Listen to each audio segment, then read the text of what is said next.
Bueno, buenas tardes a todas y a todos. Yo soy David Pazos.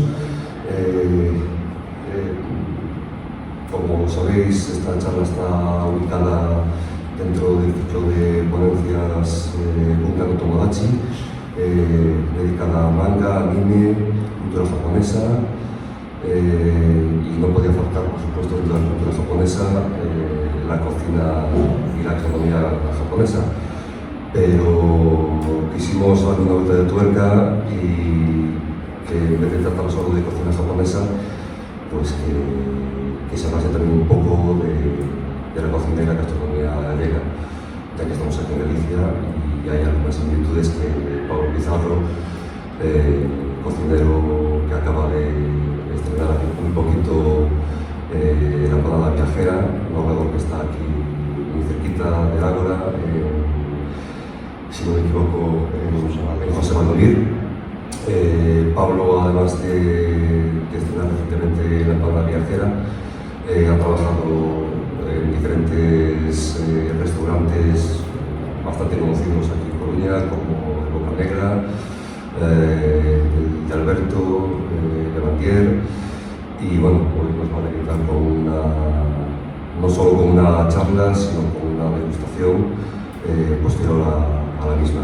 Por lo tanto, bueno, os dejo con él y nada, espero que os guste y que lo disfrutéis.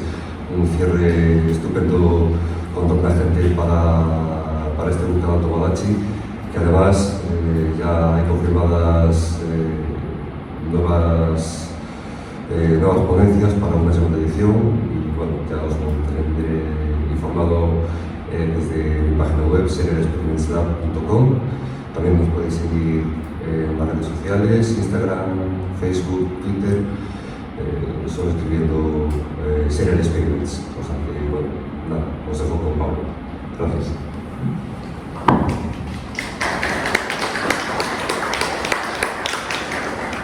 Hola, pues buenas tardes. Se me oye bien así, ¿no? No hace tampoco falta mucho micro, ¿no? Bueno, en primer lugar agradecer a David la invitación para estar en esta charla, ¿no? Como él os decía, vamos a buscar pues, una serie de similitudes y contrastes entre la cocina japonesa, ¿no? y la cocina sobre todo gallega, ¿no? Lo que sí vamos a intentar es, en vez de hacer una charla y que yo os dé aquí la chapa durante media hora, sino pues que sea una cosa también pues, más interactiva, las dudas que tengan y poder ¿no? debatir algunas ideas, ¿no? Cuando David me comentaba esto, lo primero que yo pensaba, ¿no? Era quizás la cocina japonesa es una de las cocinas, ¿no? Como tradición, quizás más puras que hay, ¿no?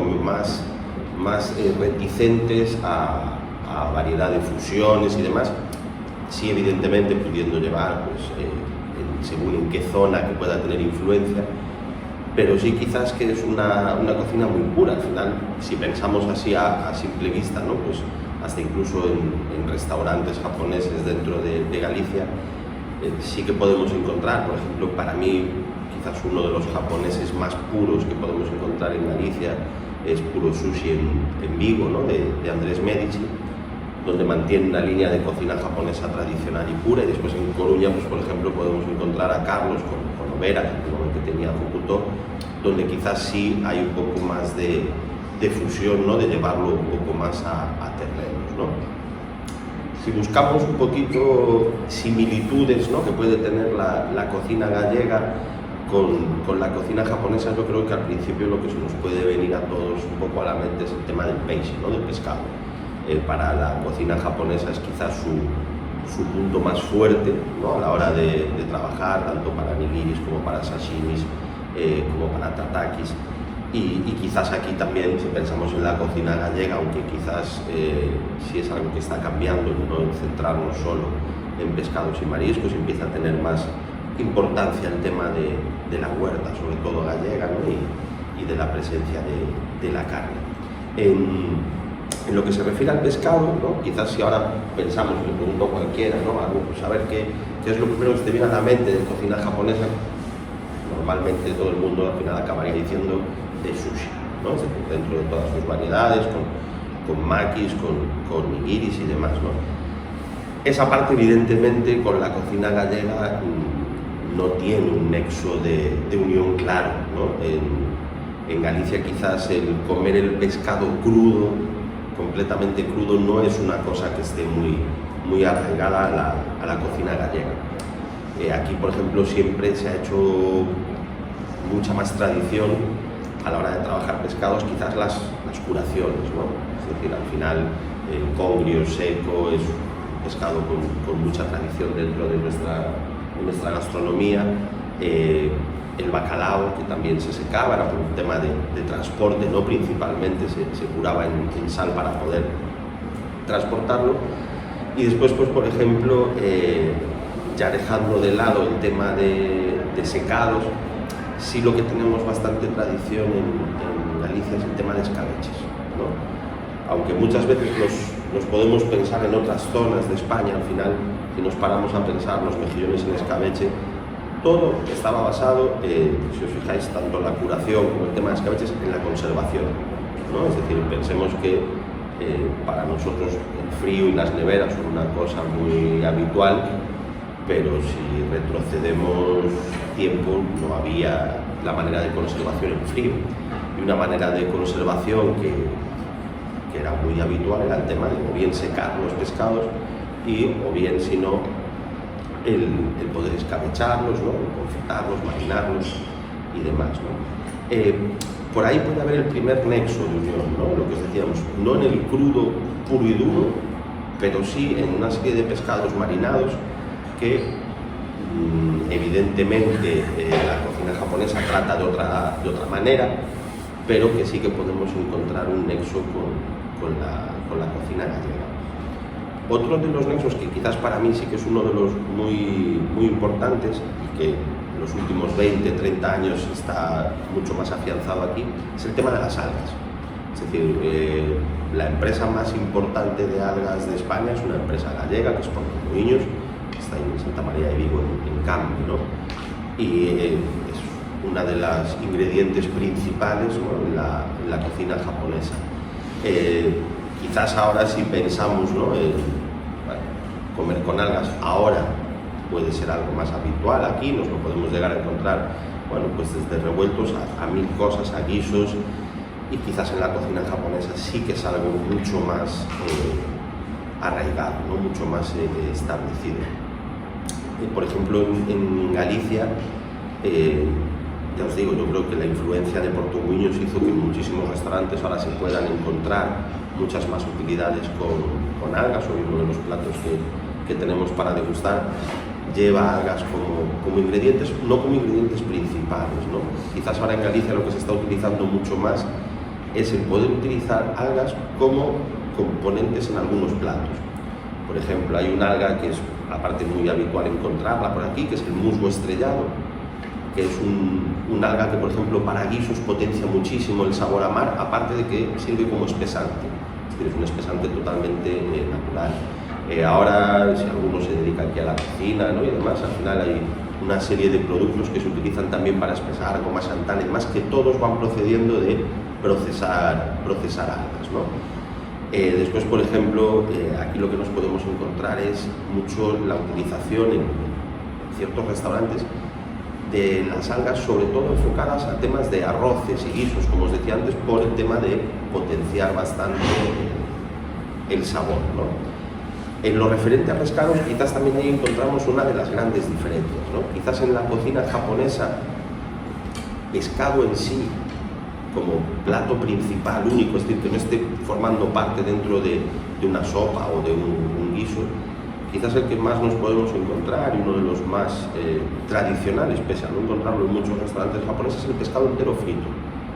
Y una de las teorías de cómo llegó ese pescado entero frito a Japón, pues lo sitúa un poco con jesuitas españoles llevándolo allí, ¿no? Hay dos vertientes sobre que los jesuitas llevaron eso y otra sobre el tema de cómo llegó la tempura a Japón, ¿no?, que es algo muy tradicional en ellos. Y sí que una de las teorías es, quizás, evidentemente no con gallegos, pero sí a través de un mercante portugués, ¿no? Ellos lo utilizaban un poco, pues, como cocina de aprovechamiento, ¿no?, de pescadito pequeño que se pescaba para comer, cómo poder comerlo, y a partir de ir haciendo una salsa espesa para poder freír y que no rompiese el pescado. Y después, evidentemente, en la cocina japonesa, pues sí que fue teniendo es uno de los platos icónicos de ellos, ¿no? El pescado ahora lo encontramos en muchísimos restaurantes, nos encontramos cabracho frito, por desgracia muchas veces es cabra o demás, no suele ser cabracho, y bueno, sí que es una de las teorías, dice que llegó, ¿no?, a través de los jesuitas españoles allí. Otra de las cosas que podemos encontrar un poco como nexo de unión, y que, por ejemplo, también esto siempre cuando hablamos es un poco que hay que cogerlo todo entre pinzas, ¿no?, porque no hay verdades absolutas, pero si hablamos de carnes japonesas, ¿no?, quizás lo primero que nos viene a la mente a todos pues puede ser el kobe, ¿no?, es decir, los bueyes, bueno, que tienen mucha, digo yo, farándula alrededor, que si beben cerveza, que si les masajean y demás, y que no es para tanto, que es muy extraño cuando vais a tomar, porque, por ejemplo, el kobe no está permitido su exportación. Por eso cuando lo tomamos aquí lo que vamos a encontrar es wagyu, que es la otra variedad, que es la que sí está permitido.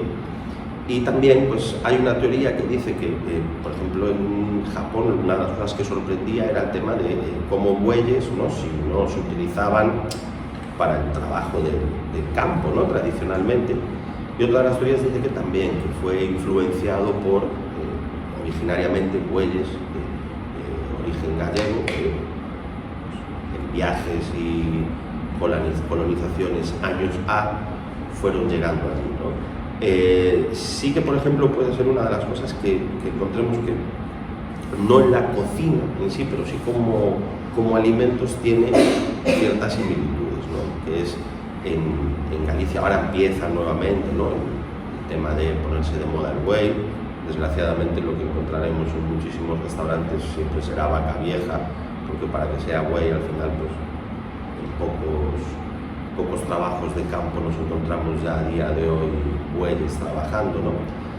Pero sí que es una de las cuestiones que pueden tener como nexo el río, ¿no? Después, llevándolo ya más a lo que es el uso en cocina, podemos encontrar algunas similitudes y también bastantes diferencias. Una de las similitudes es que quizás son dos cocinas con un respeto al máximo por el producto, ¿no? En Galicia, si retrocedemos tiempo atrás, siempre se hacía, ¿no?, la pregunta de, bueno, ¿por qué en Galicia, si tenéis tan buen producto, pues no se habla tanto de cocineros o de la cocina gallega en comparación con lo que podría ser la cocina vasca y la cocina catalana? Y era, pues, en mi opinión, dos cosas marcaban mucho eso, que es una, hay que ir a Galicia, que se come mucho y barato, por lo cual eso no ayuda a potenciar la comida gallega en alto nivel, y otra, que siempre se ha entendido la cocina gallega como una cocina de producto, donde al final lo importante era el producto, el cocinero quedaba en plano secundario de no estropear ese producto, ¿no? Pero si tenías una maravillosa cigala, un maravilloso centollo o una merluza excelente, al final con que no lo estropearas, ¿no?, ya conseguías algo bueno. En eso tenemos una similitud. La cocina japonesa es quizás una de las cocinas más respetuosas con el producto, ¿no? Es decir, en un restaurante japonés, seguramente cuando alguien entra en la cocina, pues antes de hacer un nigiri o antes de filetear un pescado van a pasar años antes de que le dejen esa parte del trabajo, ¿no? Entonces, ahí podemos encontrar una de las similitudes, que es dos cocinas con un alto respeto por el producto, y sin embargo, ahora si pensáis, vais a encontrar dentro de esa misma similitud muchas diferencias. La cocina japonesa no se basa, es decir, no tiene características de ser una cocina de muchas salsas. Al final son 2 o 3 ingredientes. Y sin embargo, si pensamos en la cocina gallega, sí que somos una cocina de bastantes salsas, ¿no? Tenemos, pues, quizás una de las mejores salsas que se pueden encontrar, que es una jada, que al final es aceite, ajo, un poquito de cebolla, vinagre, no, pimentón. Pero sí que nos cuesta un poco pensar en platos gallegos donde al final sea una elaboración de 1 o 2 productos y nada más, ¿no? Después, donde también podemos encontrar diferencias es en los tiempos de cocción. La cocina gallega siempre se caracterizó por largos tiempos de cocción, ¿no? Pensamos desde un cocido a un caldo gallego, todas nuestras elaboraciones, ¿no? La merluza, la gallega, pero bueno, se van actualizando puntos y demás, pero antes era tenerla ahí cociendo y cociendo hasta que prácticamente se deshacía. Y quizás la cocina japonesa es ahí donde hay una diferencia, ¿no? Ajustar muchísimo más los tiempos de cocción. Después podemos encontrar bastantes similitudes en productos, podemos llamarla así como fetiches, ¿no? No sé, me imagino que venís a la charla casi todos seréis, pues, o que os gusta o asiduos de cocina japonesa, ¿no? y demás. Al final, si os fijáis, pues cuando vais a comer, pongamos un ejemplo de nigiris, los nigiris quizás más básicos que podemos encontrar, los más usuales, ¿qué podría ser? Vamos a quitar el atún rojo, ¿no?, del juego, ¿no? Pero quitado el atún rojo, al final, yo por lo menos lo que te encuentras muchas veces a día de hoy, nigiri, caballa, al final la sarda es uno de los pescados más utilizados por nosotros, ¿no? Es decir, desde escabeche o hacerla a la plancha o marinada y demás. También nos encontramos nigiri de jurel, es otro de nuestros productos. Yo os puedo decir, yo estudié con David. Cuando yo empezaba, para que os hagáis una idea, el jurel te costaba en pescadería 3 euros. el kilo. Y a día de hoy creo que por debajo de 8 o 9 ya no compras puré, ¿no? Evidentemente que todo sube, pero también un poco el tema de producto que empezó a ser mucho más demandado y utilizado, ¿no? Si vas pensando en nigiris, por poner un ejemplo, ¿no? Quizás si nos metemos ya más en el tema de maquis y de rolls, ya entra el tema del salmón, que por ejemplo está muy habituado a que nosotros nos lo encontremos en los restaurantes japoneses, pero quizás no en la cultura japonesa, ¿no? No es tan habitual. Os decía, quitar del juego un poco el atún rojo, que al final es un producto que aquí hemos descubierto relativamente hace poco, pero si lo comparamos con su primo hermano, que es el bonito, es uno de los productos más utilizados, uno de los pescados más utilizados, ¿no? en Galicia, y con bonito, pues no solo poner el apellido del Cantábrico, sino el bonito de Burela, que es una marca registrada potente en nuestra cocina, ¿no?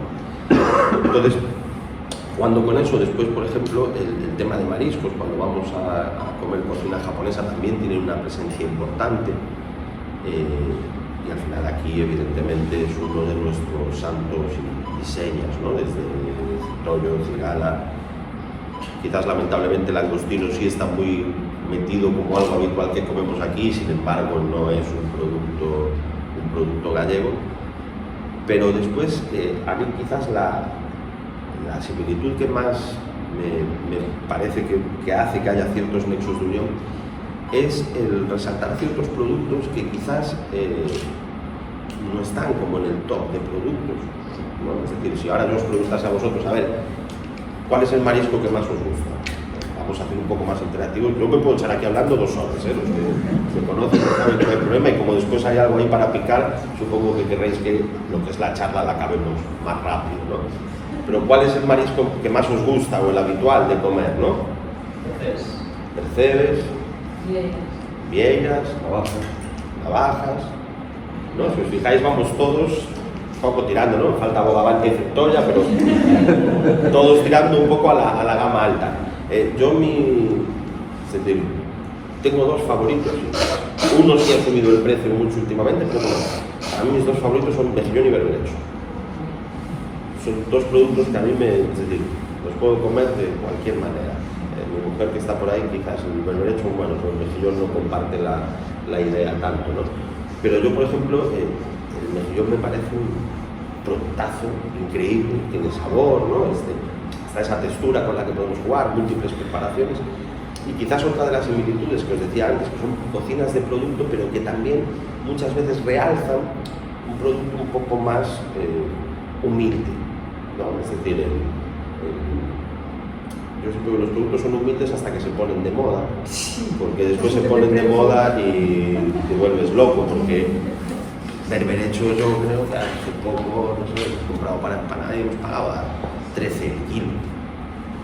Antes era un producto que, wow, era de los mariscos baratos, ¿no? Y a día de hoy siempre siempre jugamos un poco con el tema oferta y demanda, ¿no? Cuando algo se empieza a poner muy de moda, bueno, tenemos un caso más claro con la sardina esa, tiene un precio todo el año, y cuando llega a San Juan triplica y todos están panchos y lo pagamos y seguimos para adelante, ¿no? En la cocina japonesa también ocurre lo mismo, ¿no? Es decir, hay una serie de productos más humildes que al final pues ellos los valoran mucho, ¿no? Después tenemos productos en sí que compartimos, pero que por ejemplo ellos valoran muchísimo y que aquí son completamente desconocidos, ¿no? Como puede ser el ábalo, que al final es como una almeja gigante, muy dura. El pepino de mar, que bueno, pepino de mar, espardeñas, que son productos que aquí en Galicia en sí no le damos, pero que muchos de ellos se dan aquí. Ábalo, hay un criadero abajo en las Rías Baixas aquí, y no consigue entrar en el público, y sin embargo la cocina japonesa es un producto muy valorado, ¿no? Entonces yo siempre digo, lo primero, intentar buscar. Sí es cierto que si buscamos una cocina que es, lo que os decía al principio, ¿no? Bastante impermeable a influencias, quizás la cocina japonesa en ese aspecto es una de las más complicadas, ¿no? Para para ir influenciándose por donde esté. Más bien se pueden influenciar ellos antiguamente por viajes que hayan recibido, pero es una cocina que cuando viaja, al final, pues mira, la cocina china, que con la italiana son las cocinas más internacionales, es completamente distinto a una cocina china en cualquier país del mundo. Al final sí recibe influencias con el largo paso del tiempo, o la cocina italiana, porque cualquier italiano que venga y que aquí preguntamos qué es una carbonara y el 90% de la gente nos va a decir nata con champiñones y jamón, y algún italiano pues nos podría demandar por ello, ¿no? Pero sí que es cierto que son cocinas que al final quizás el hecho de que sean más permeables a ser influenciables es porque son mucho más, ¿cómo decirlo sin que se ofenda a un italiano? Pero son mucho más comerciales, ¿no? Es decir, la cocina italiana es la cocina más vendida del mundo, allá donde va, aparte de que es la más rentable, porque al final harina, agua, pero la pasta va para el bolsillo, ¿no? Me refiero, es decir, pizza y pasta son productos, harina, agua, sal, baratos. Después, evidentemente, la cocina italiana tiene muchísimo producto en los quesos, en los embutidos, bastante de otro nivel adquisitivo, ¿no? Quizás la cocina japonesa, la diferencia que tiene con esas cocinas que comentábamos es que cuando llega a un lugar de destino, normalmente los restaurantes japoneses, quitados hace unos años a esta parte, eran restaurantes de un japonés que había emigrado y decidía montar su restaurante japonés en destino, ¿no? Sin embargo, la cocina italiana no tenía esa necesidad, ¿no? Entonces son cocinas que, como decía, permite poco el que puedan ser influenciables. Sin embargo, si buscamos lo que os decía antes con la cocina gallega, sí que hay, a ver, al final hay una cuestión que es la presencia de mar, ¿no? Es decir, kilómetros de costas, ¿no? Pues también estamos jugando de comparar Galicia con Japón, que bueno, en dimensiones nos vamos un poquito a lo bestia aquí, ¿no? Pero quizás la presencia de mar, la presencia de algas, la presencia de pescados y mariscos en sus cocinas marcan un poquito las similitudes que tienen. Lo que os decía también al principio, dos cocinas que respetan mucho el tema del producto, completamente distintas en lo que son elaboraciones. La cocina gallega es una cocina de fuego, de siempre, lareira y mucho fuego, y la cocina japonesa, pues puedes comer un menú, bueno, el arroz al final hay que cocinarlo, ¿no? Pero no tanto, donde tienen ahí una serie de diferencias. Pues no sé, yo lo que quería ahora es que hagáis preguntas, dudas, inquietudes que tengáis.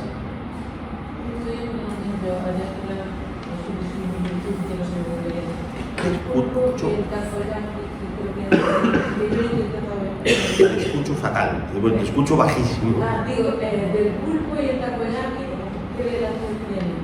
A ver, yo relación creo que encontrar pulpo en cualquier otra, por ejemplo, son nexos de unión, porque encontrar en otro tipo de comida, de cocina del mundo, pulpo, complicado, más allá que en la gallega y en la japonesa. Algo también en alguna parte del sudeste asiático también hay algún plato, pero yo creo que quizás la diferencia está mucho en métodos de cocción del propio pulpo. Nosotros, por ejemplo, aquí es un método de cocción que, bueno, más allá de que hay que asustarlo, quedaría para un debate sobre si en realidad hay que asustar el pulpo o no. A día de hoy, dado en pulperas, por ejemplo, el pulpo lo cocemos al vacío. Y asustarlo en el vacío, pues yo me imagino metiendo la bolsa 3 veces en el horno para que los pulpos se asustasen, y al final las patas no pelan y demás, ¿no? Aquí al final quizás es uno de los productos más icónicos de Galicia, ¿no? El pulpo, con una serie de... Tan icónico es que es lo único que Sanidad permite tener de madera en un restaurante son las tablas de pulpo para comer pulpo. Es lo único que en un restaurante te puede permitir, y es por una cuestión de imagen y tradición, porque otra explicación no tiene que no te permitan tener una tabla de madera, una cuchara de madera y sí un plato de pulpo, ¿no? Decía, tiene muchísima diferencia en los métodos de cocción. Desde el lavado, normalmente en la cocina japonesa se cura el pulpo también con sal, se le frota, se le espuma. Aquí yo, con Gorka de la pulpería de Mireia, que me llegó bien un día, le mandé el vídeo y era como, que estaba mandando un sacrilegio para él, ¿no? son maneras bastante distintas.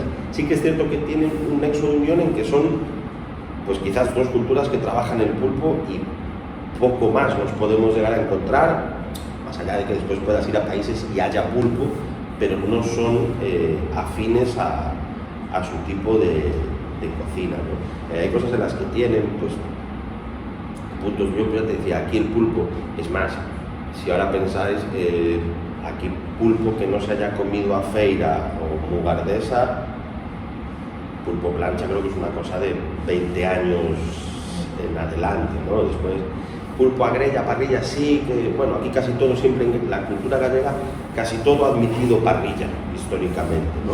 Estuvo mucho tiempo después apartado, pero sí, al final, por las casas de aldea, casi todo se ha hecho muchas veces a la parrilla. Pero aquí yo creo que hacemos una encuesta y pulpo es pulpo a feira, punto. Que después es muy curioso porque lo tenemos como uno de los productos más tradicionales gallego, el pulpo a feira, pero lleva patata que no es originaria, pimentón que no es originario y aceite de oliva que no es originario.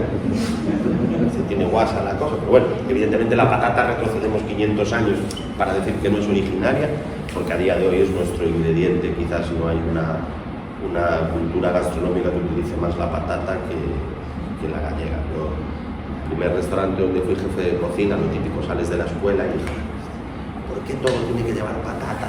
Yo voy a poner una carta sin patatas. No piqué tanta patata en mi vida como con esa carta, ¿eh? Aquí al final es habitual, ¿no? ¿Qué más? Mira, no sé muy bien cómo explicarlo. Es el tema del marketing, pues estás hablando de la cocina gallega. La cocina gallega había la idea de que se mucha cantidad bajo precio y también es otra cosa que como el era bueno que el cocinero. Entonces, claro, hace con los años que estamos con el tema de varios productos gallegos. Estamos con una campaña de marketing que, bueno, pues pero de repente la cocina japonesa de marketing como que no hay falta. Muy poquito se ha introducido por nosotros. La cocina, la gastronomía americana, bueno, en América y todo, pero también va la publicidad con esa forma. Entonces, realmente el tema del marketing en la cocina gallega, no sé cómo lo valoras tú, si estamos haciendo un trabajo, un trabajo y se equivoca. Bueno, yo ahora, como me da igual ya discutir y pelearme con ciertos, me dan por imposible que siga los carnes marcados. Yo creo que el nivel marketing en Galicia para la gastronomía ha sido malo, ¿no? Es decir, al final, yo os pongo un ejemplo. Mira, hace unos años fuimos a comer, además con mi mujer, a Ogrove, a Culler de Pau, y era la feria del marisco. El logo gigante de la feria del marisco era un centollo, en agosto, que no hay. Es decir, aquí hemos ido muy por, ¿qué más da?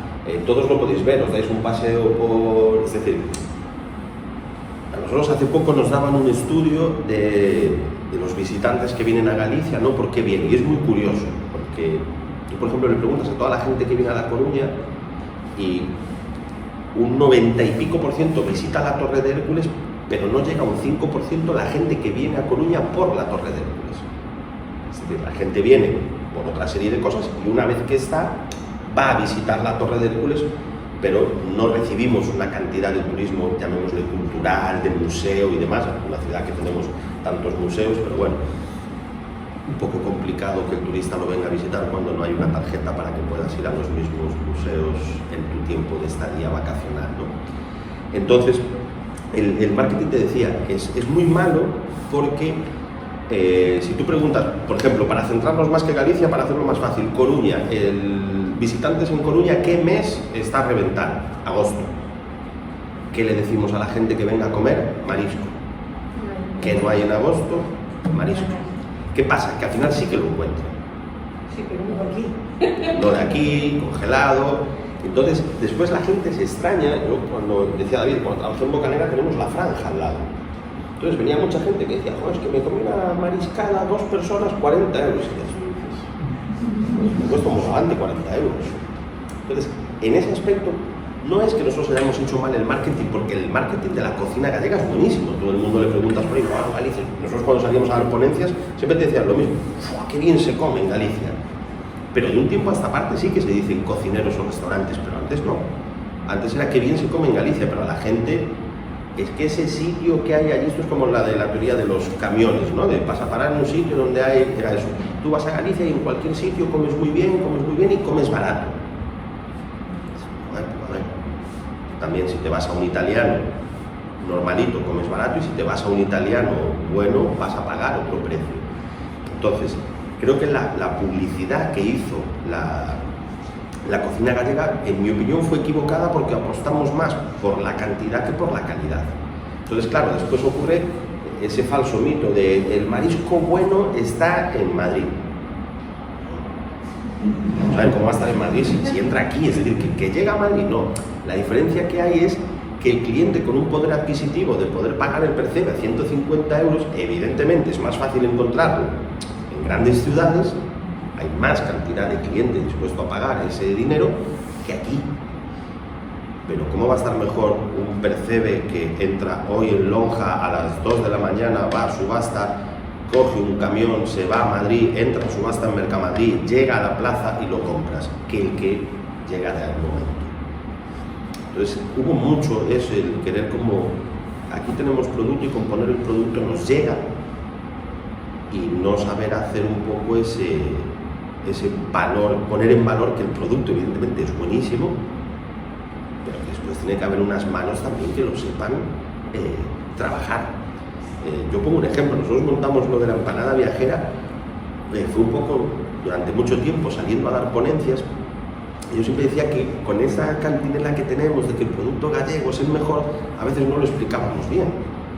Porque claro, si yo llego y digo, no, es que el marisco gallego es el mejor, también me puedo encontrar con alguien que me diga, ojo, la gamba de Denia y la gamba roja de Palamos, aparte de que yo, quitado con vieira de Cambados, que creo que sí, un bogavante gallego y un bogavante escocés, me juego que el 80% de la gente no lo diferencia. Al final, es más, FAO 27, es decir, es la misma zona de pesca. Hay muchas cosas donde no hay diferencia, pero no estamos acostumbrados para poderla pillar con ese paladar. El pulpo, por ejemplo, tanto hablamos del pulpo gallego, os podría decir que más del 60% del pulpo que consumimos no es pulpo gallego. Es pulpo de Dakar, de abajo, que aún encima, pero tiene una explicación. El pulpo gallego es muy sabroso, es pequeño pero es muy sabroso, pero pela muy rápido. Entonces, en las pulpeiras, que al final estás cociendo pulpo, no te vale el pulpo gallego porque te está pelando constantemente.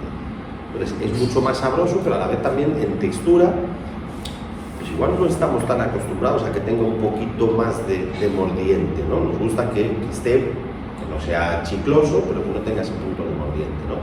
Entonces, siempre cuando íbamos a las ponencias, siempre decía, tenemos que tener cuidado, cuando decimos que el producto gallego es mejor, lo que podemos decir es que tenemos quizás de las mejores despensas, porque tenemos muy buen marisco, tenemos muy buen pescado, tenemos muy buena carne, tenemos muy buenas verduras, cosa que hasta hace pocos años parecía que aquí había patata y grelo, nada más.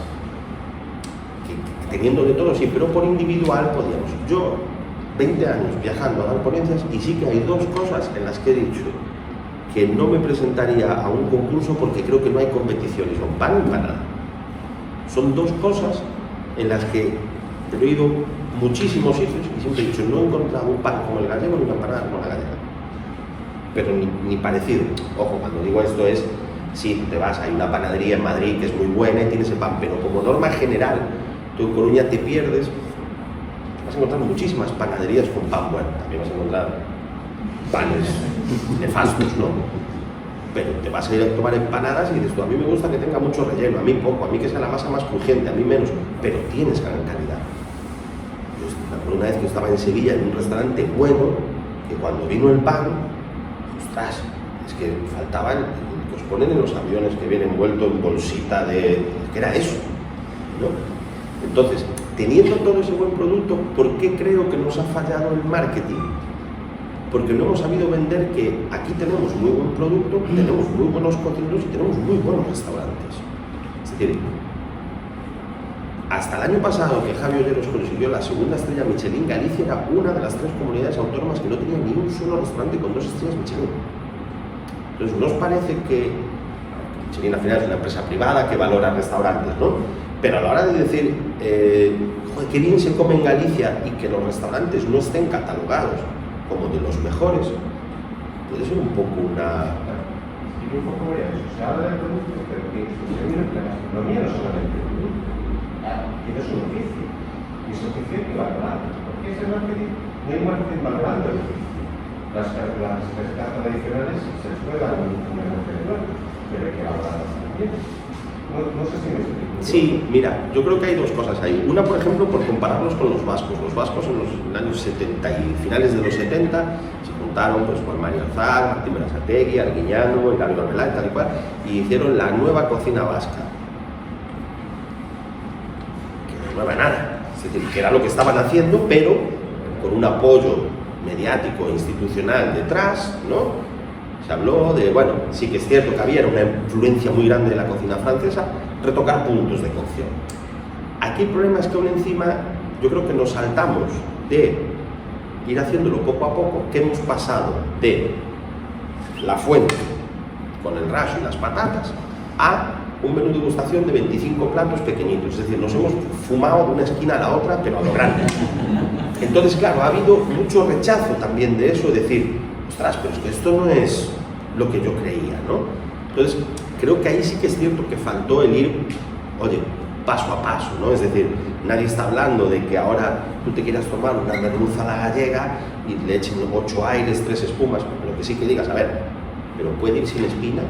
Es decir, donde antes teníamos la merluza a la gallega en rodaja, ¿puedo hacer una merluza a la gallega poniendo un lomo? ¿Puedo hacer una merluza a la gallega donde controlo el tiempo de cocción y donde la merluza no se pasa? ¿Puedo hacer una merluza a la gallega donde utilizo guisante fresco y que va en su punto? ¿Puedo hacer una merluza a la gallega donde la patata no tiene por qué ir toda rota y puede ir enterita y bien cocida? ¿Puedo cocerla en lugar de en agua, pues en un caldito de pescado para que potencie más el sabor? ¿Puedo hacer una ajada que ha reposado 24 horas y donde no hay pozos de ajada? Es decir, eso no es irte a una gran... pero sigue es decir, de una receta tradicional poder ajustar cositas. Yo siempre digo, yo cuando estudiaba, tenía un profesor de geografía que siempre me decía una cosa para explicar lo mal que nos vendemos los gallegos. Y decía que ante el mismo producto, que eran las castañas, los franceses hacían marrón glacé y nosotros las asábamos y las vendíamos en papel de periódico. No diciendo uno está mejor que el otro, sino decir, hubo unos que lo cocinaron, le hicieron un dulce, un envoltorio y te soplan un pastón y nosotros los asamos, los ponemos en papel de periódico y como que no le damos valor. Yo creo que aquí hay mucho eso, lo tenemos cerca, no le damos valor, ¿no? Y el marketing ha fallado en eso. Por suerte ha ido cambiando. Ahora, a alguien que un poco le guste el mundo de la cocina se sabe 5 nombres, 4, 6 de cocineros gallegos, ¿no? Pepe Solla, Javi Olleros, tal y cual. Y sí que, por ejemplo, sí que es una cosa que es cierta, que cuando sales por ahí fuera, una de las cosas que más les choca es lo bien, la buena relación que hay dentro de los cocineros gallegos. Y yo creo que es por el no haber tenido los focos tan puestos encima como en otros sitios. Pero el tema del marketing, de llevarlo a gastronomía, de... Mira, yo que te digo, a mí me da igual pisar charcos. Para que os hagáis una idea, en Galicia hay escuelas públicas de hostelería. Paso de las Pontes, donde estudiamos David y yo. Escuela Pública de Coruña. Lamas de Abade, Escuela Pública de Santiago. En Pontevedra, Vilamarín. Foz. En Lugo, San Xillao. En Orense. En Vigo, otra. Y la escuela abanderada de Galicia es el Centro Superior de Hostelería de Galicia, que es un centro privado. Entonces, en una comunidad en la que somos tan pequeña, con tantísimas escuelas públicas, ciclos medios y ciclos superiores de cocina, las instituciones a quien más apoyan es a un centro privado. Es más, desde el año pasado se aprobó una asignatura que es, bueno, no es una asignatura, es por la universidad, que es un grado de gastronomía, que se imparte en el Centro Superior de Hostelería de Galicia. Entonces es un poco extraño, ¿no? Es decir, gastronomía es mucho más, son los restaurantes, es la gente que trabaja. Después hay que entender otra cosa, cuando se habla de gastronomía, creo que a veces el término es injusto, porque a todos los que nos viene a la mente es el restaurante bueno. Pero el que te pone el café en el área de servicio también es gastronomía. Y el que te pone el café y la tapa de tortilla en la cafetería también es gastronomía. Y los que dan de comer, que debería ser lo principal, es decir, donde debería haber un mayor aporte económico y tal, los que dan de comer en las hospitales, residencias y escuelas, también es gastronomía. Ahora hay un movimiento que, por ejemplo, en Almería lo han conseguido, con un cocinero que se llama Santilías, que han conseguido que los niños de infantil tengan una asignatura que sea gastronomía. Y a mí me parece vital, pero no gastronomía para decirle cómo hay que comer en un restaurante, sino para que los niños puedan entender que el tomate tiene una temporada en el año, que no hay tomate todo el año. Pues lo que estamos viendo es tomates que son tomates probeta, ¿no? Yo hace un par de años estuve en Almería y viendo ellos, todo blanco, todos los invernaderos, los techos, tal y cual, ellos nos explicaban el tomate característico de ellos nos decían, sale de huerta a 14 euros kilo, todo lo que encontréis por debajo de 16 euros kilo no es tomate de Almería. ¿Dónde lo vendéis? Fuera. Claro, porque aquí no pagamos ese precio, claro, no pagamos ese precio, una, que es muy elevado, pero también porque nosotros que tenemos tomate todo el año. Otra cosa es a lo que sepa, a todos creo que nos pasa, que cuando llega la temporada a veces vas, ¡qué pintan las fresas! Y cuando las metes en la boca y dices, ostras, pues ya sea fresa, melón, piña o lo que fuera, eso no sabe nada. Entonces, eso sí que es importante que los niños lo sepan.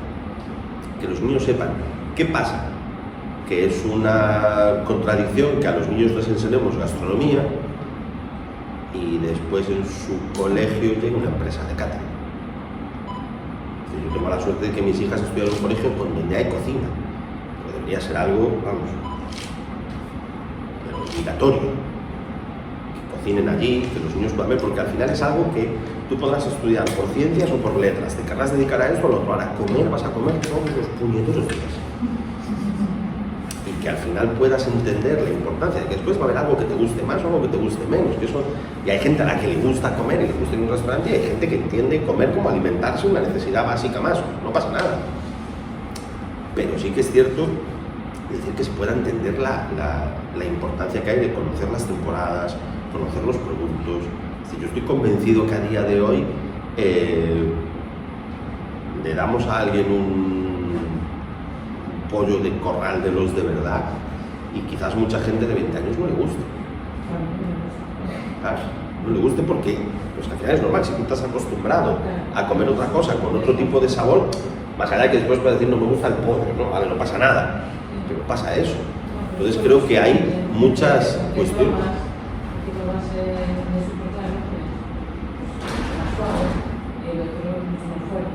Tiene muchísimo más sabor. Sí, bueno, la leche ya es algo que creo que a todos nos pasaría, porque ya creo que tomar leche así, pero es que hay muchísimos condicionantes que la gente debería conocer. Entonces, cuando digo una asignatura de gastronomía, no solo relacionado con eso. Hace 2 años en España se consumió por primera vez más pescado de tierra que de mar. Cuando se dice de tierra es de piscifactoría. Es decir, que somos una península, que tenemos mar por todos los lados, y se consumió más pescado de piscifactoría que pescado de mar. Pero lo grave no sería eso, porque puedes decir, bueno, una cuestión de precios, tal. Lo curioso es que el año pasado fueron más toneladas de vuelta que las que se consumieron. Es decir, se pesca mucho pescado que después no. ¿Por qué? Porque todos queremos la merluza, queremos la lubina, queremos el mero, quiero el lomito. No, la cabeza no la quiero. Es decir, la cantidad de descarte que hay en el pescado es una animalada. Entonces creo que esas cosas en una asignatura de gastronomía a gente que son esponjas de 10 pues, años puede pasar. A mí en el colegio de mis hijas durante 3 años me llamaban en las navidades porque hacían unos talleres donde íbamos pues, yo a hablar de cocina, otro a hablar de audiovisual o tal, para los niños que estaban un poco a qué me quiero dedicar, ¿no? Que era curioso porque una vez en el recreo me vino, tú eres el padre, mira, tú das la clase de cocina, ¿no? Y pensé que ellos podían elegir, ¿no? Sí, no, ¿por qué no querías venir? No, a mí me tocó ir a ver a las monjas de clausura, me decía la niña con una cara de, joder, ¿a dónde me llevaron, no? Y bueno, llegamos un día, entonces yo preparaba 3 platos. en la misma clase, los niños alrededor. Entonces a veces va una merluza entera, entonces con la cabeza, con la cola, la corté. ¿Eso qué haces? ¿Lo tiras? No, le puse una olla. No, bueno, vamos a hacer una sopa. Ah, yo no quiero, qué asco, ¿no? Vamos, una merluza frita y preparamos la sopa, se la dieron unos vasitos. Y una de las niñas que tanto decía, qué asco, yo eso no lo quiero, tomara 2 vasitos. Pues al segundo año fui con otros platos y al tercer año vuelvo y hago de nuevo ese plato y cuento esa anécdota. Y una de las niñas levanta la mano y me dice, era yo. ¿No? Entonces, claro, al final todos tenemos la excusa fácil, ¿no? De a día de hoy es que todos trabajamos, tenemos poco tiempo para cocinar, los padres llegamos, andamos a dormir. Yo creo que es una cuestión también más de comodidad. En mi casa apenas cocino, al final estás todo el día cocinando. Pero creo que al final es que los niños y los adolescentes no, hay muchas cosas que no. Es decir, es que ¿cómo que haces una sopa con espinas de pescado? La sopa no es un tetrabrique. Entonces creo que todo eso al final ayudaría. Yo creo que en la gastronomía todo es como cadena, ¿no? Es decir, que la gente tenga un mínimo de formación, que después los cocineros, que eso es otra, aquí tampoco los cocineros no son unos talibanes, son unos taraos, porque esto da, no, es que esto se toma poco hecho y nos ofendemos cuando alguien te lo pide poco hecho. Mira, tú podrás aconsejar cómo lo quieres comer, pero después ese señor ha venido, se ha sentado y si quiere el solomillo muy hecho, pues el solomillo muy hecho. Tú podrás pensar por dentro, joder, pues lo vas a estropear, pero al final bandera de no, es que esto se tiene que comer así, o los puntos del arroz, que a veces también ya llega un momento en los que nos estamos pasando, porque una cosa es no tomar arroz pasado, tomarlo el arroz al punto, pero alguna vez nos habrá pasado, yo he ido a algún sitio, hostia macho, lo de al punto, lo pasaste por el fuego un ratito nada más y ahí quedó, ¿no? Pero sí que creo, y sobre todo, perdón, pues yo me lío bolón, lo que tú me decías que la cocina japonesa no le hizo falta tanto marketing para eso. Quizás es que por eso también, enlazando con es una de las cocinas más puras que hay. Y durante muchísimos años, si tú querías tomar cocina japonesa, no te quedaba más huevos que ir a Japón.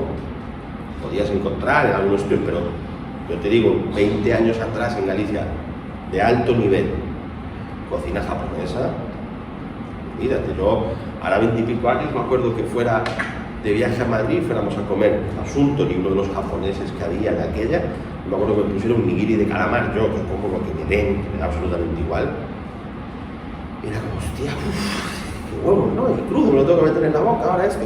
Es decir, no es una cocina que se exportó mucho, en este caso, Kenjiro Sato era el sushiman de ese restaurante, es decir, siempre con gente originaria y demás. Entonces, al final, la exclusividad supera la campaña de marketing. Tú al final tienes que peregrinar para ir allí porque solo se come eso allí y demás. Si la cocina italiana no fuese la cocina más exportada del mundo, seguramente todos la tendríamos como, es la hostia, pero claro, es que para irme a tomar esos espagueti carbonara tengo que ir a Roma. La vez que estuve en Roma, fuimos con el ayuntamiento a hacer una ponencia, pues va, pues ponnos una de espagueti carbonara, y cuando vimos la fuente dije, hostia, luego decimos nosotros que en cocina se come, que en Galicia se come mucho, una puta animalada, una bandeja gigante de espaguetis carbonara, eso sí, reventar de pimienta, llevaba por encima. Decías, pues esto está para hacer una foto y luego decirles, os voy a enseñar lo que comemos nosotros por espagueti carbonara y me vais a echar del país. Y sí. Bueno, ¿alguien más tiene alguna pregunta, duda? Tenía una cosilla sobre un tipo de pescado que veo mucho en restaurantes japoneses, que creo que no se utiliza en Japón, como me quedó muy claro que es la mantequilla. Sí, eso sí que es una gran campaña de marketing. Es carísimo, es insípido. Yo no sigo encontrando, y lo que pasa es que es exclusivo, hay poco. Entonces, pero yo te digo, yo soy muy amigo de Andrés Medici, el de Puro Sushi en Vigo, y le mencionas el pez mantequilla y puedes enfadarlo. Pero no, aquí tuve un momento en el que también empezó a utilizarse para todo, porque al final con la globalización te llega pescado de cualquier otro lado, no es un pescado originario de aquí, y la cocina japonesa originaria poco se encuentra. Sin embargo, la cocina japonesa B, ¿no?, en la que se exporta tantísimo, sí, es como el tema del salmón. Es decir, el salmón evidentemente sí se trabaja algo en la cocina japonesa, pero no a niveles de...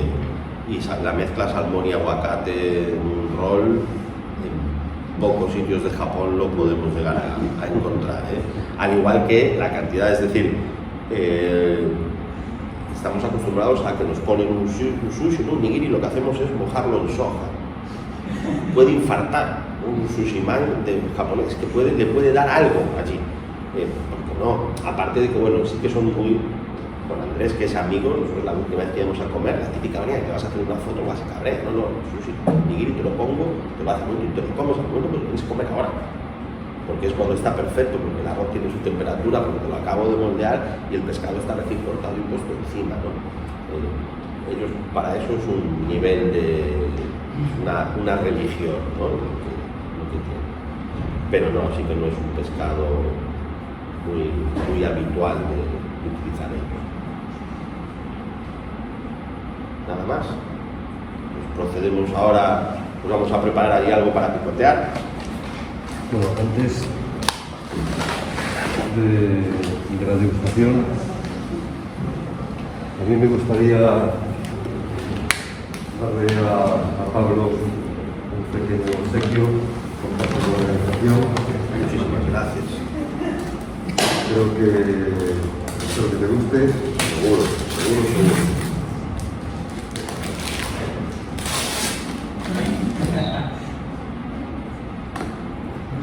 Ahora por encima voy a una mano. Los gastos de hacer tanta empanada.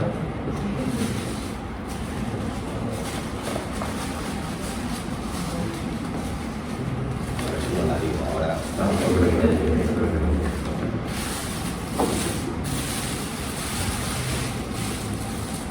Muy bien, pues lo tendremos en la estantería de la empanada viajera. De mantequilla. Procuraremos no meterlo dentro de una empanada, ¿entiendes? Pero muchísimas gracias. Nada, a ti, Pablo. Pues nada, ahora vamos a preparar, a ver, hemos traído tres cositas. Una que no tiene absolutamente nada que ver con la cocina japonesa.